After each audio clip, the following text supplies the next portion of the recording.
One day, Peggy Carr and her daughter, Cissy, were at their waitressing jobs at a local restaurant in Alturas, Florida, when Peggy started feeling strange. Her heart began beating erratically, and she had tingling sensations in her hands and feet, and she felt pains in her chest.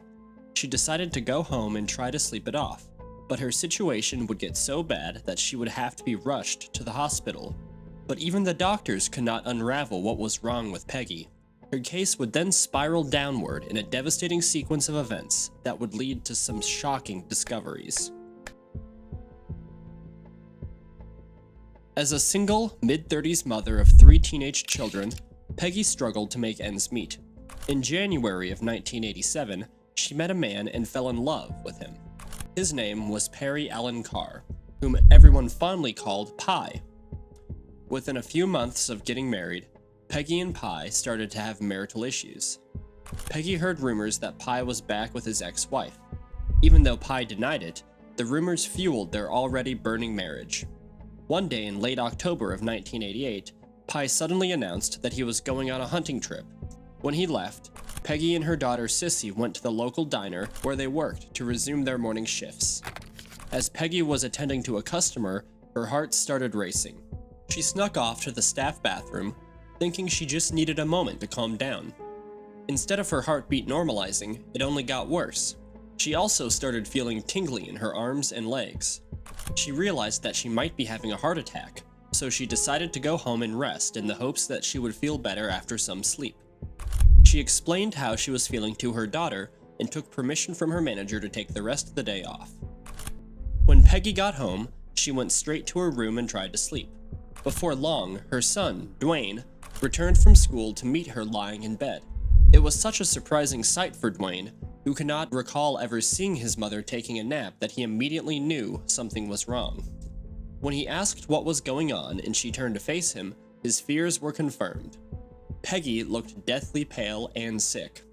Pie returned home from his hunting trip soon after that, and he immediately took her to the Barlow Memorial Hospital. When they got to the hospital, Peggy could no longer speak or walk. The doctors ran several tests on her, which all came back negative. They even tested her for food poisoning and found nothing. Left with no other options, they put her in a room and kept monitoring her. After 3 days, her symptoms eased up and she felt better and was discharged. However, within 24 hours of her discharge, Peggy started feeling those symptoms again. This time, it was much worse. She was in more pain, and she started vomiting and even slipping in and out of consciousness. They eventually took her to the Winter Haven Hospital, where the doctors ran the same tests on her and got the same negative results. Like before, they put her in a hospital room to monitor her. A few days later, Dwayne and Pie's son, Travis, started experiencing the same symptoms as Peggy. Suddenly, one of the neurologists attending Peggy noticed something about her condition. Her hair was falling out. He immediately remembered a specific condition that had similar symptoms to what Peggy was experiencing. He sent for a specialized test kit and tested Peggy, Dwayne, and Travis. Sure enough, the tests came back positive. Now they knew what was going on with all of them, and they discovered that it was too late to save her. The illness had eaten too deep into Peggy. Peggy slipped into a coma not long after the diagnosis. 4 months later, on March 3rd, 1989, she passed away at the age of 41. Dwayne remained hospitalized for 2 months and fully recovered, while Travis spent the next 6 months under treatment and eventually recovered, but was unable to normally walk again. What mysterious illness did the doctors discover from the new test? Why did Peggy and her sons experience this illness? Where did they get it from? And why did it not affect the other families in the area? The family of Peggy Carr lived on a farm beside Diana Carr, who, despite having the same last name, was not related to them in any way, and her husband, George Trepal. Diana was an orthopedic surgeon who had her practice in Alturas, Florida. George was a computer programmer with multiple degrees who did not appear to have any job outside of the house. They were both very successful, intelligent people. So intelligent that they were members of Mensa. Mensa is an international organization founded in 1946 by a barrister named Roland Barrel and his friend, Dr. Lane Ware. The word Mensa is Latin for table. which refers to the group being a round table of intelligent people from different walks of life. Mensa is an exclusive club for people who fall within the upper 2% of the general population in a special IQ test. To join the club, you must go through a series of special IQ tests, and even passing those tests does not automatically grant you access to the group.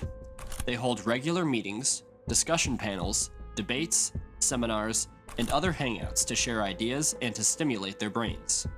At these meetings, they talk about anything other than religion and politics. You might even know some famous Mensans like Doda, Dina Davis, Kara Hayward, Emma Dumont, Ha Yun Yu, and Charles Ingram.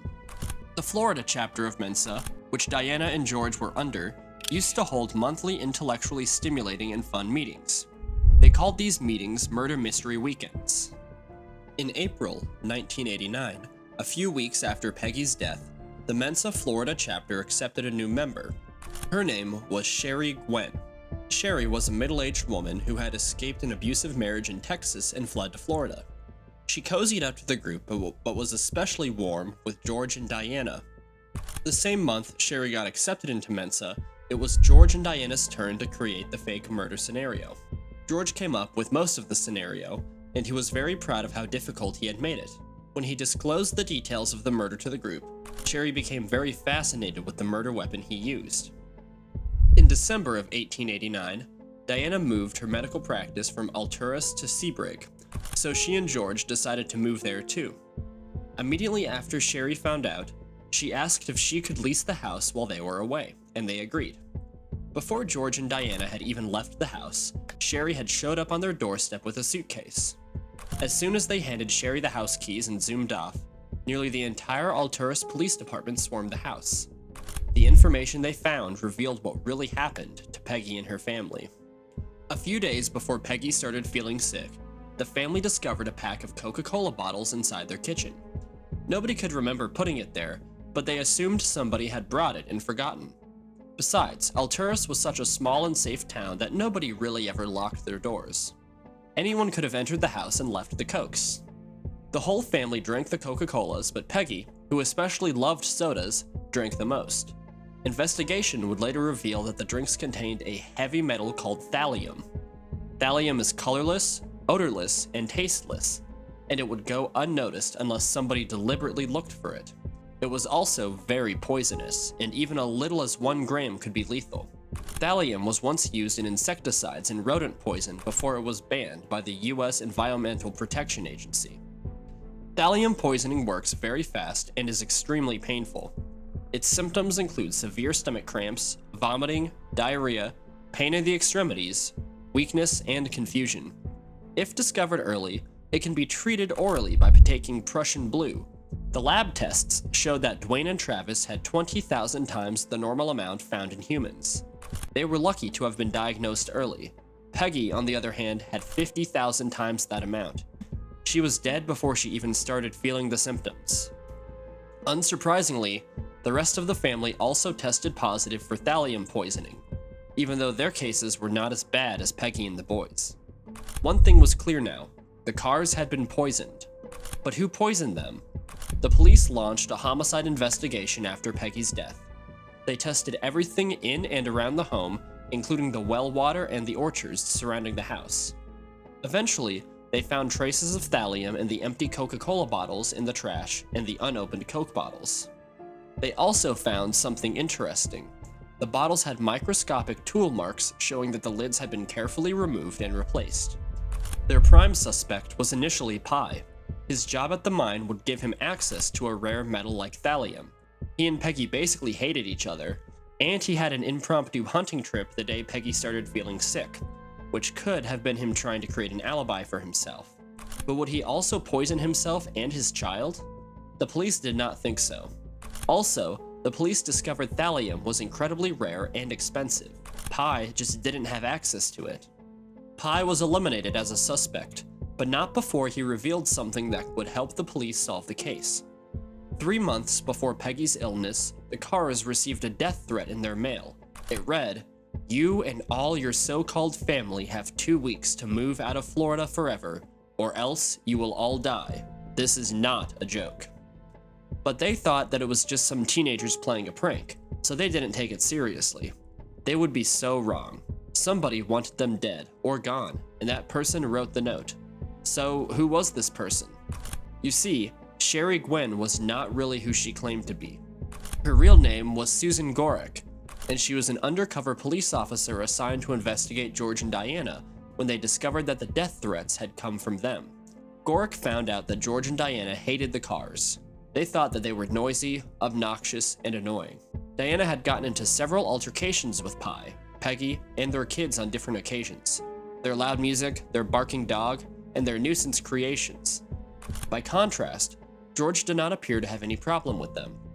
He seemed like a nice guy, waving and smiling at them, but he hated them just as much as Diana did. In March of 1988, he complained to the local zoning board that Pye was violating zoning laws by trying to convert his garage into an apartment for his daughter and granddaughter. When he decided that he had had enough of their obnoxious ways, he typed up the death threat and put it in their mail when they were not around. 2 days before Peggy fell sick, Diana stormed to the Carrs' home to complain about their loud music. When they told her off, as usual, she shouted, "You won't get away with this," and "This isn't over." Even though Diana appeared to have a stronger motive to harm the Carrs, the investigators were particularly interested in George.